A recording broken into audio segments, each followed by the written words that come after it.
Hello, everybody. This is Father Finn. I just wanted to say hello and to give some words of encouragement during these difficult days.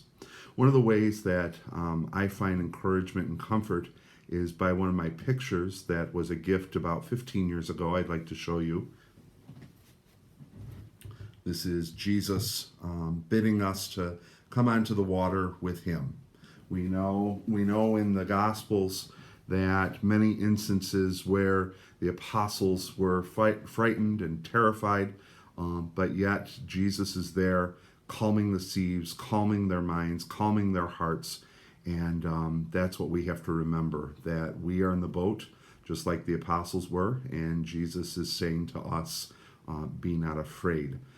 There are 365 instances in the scriptures where this phrase, be not afraid, is used. And if you think about it, 365, 365 days of the year. And so we know that we're told, be not afraid every day. And I know that's difficult to hear.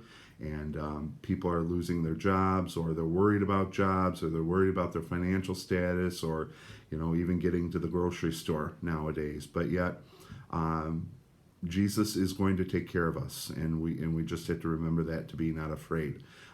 Think about the times where the waves were blowing back and forth on the seas in the Gospels, and Jesus is there, be not afraid. Meanwhile, in the boat, already a few miles offshore, was being tossed about by the waves, for the wind was already against it. During the fourth watch of the night, he came toward them walking on the sea. And so Jesus came to them. And when the disciples saw him walking on the sea, they were terrified. It is a ghost, they said, and they cried out in fear. But yet at once Jesus spoke to them, take courage, it is I, do not be afraid. And so during these days, to remember that prayer, Lord, help me be not afraid, and he will be there with you. Another time in the Gospels, Jesus asks Peter to come out in the water, and Peter's afraid.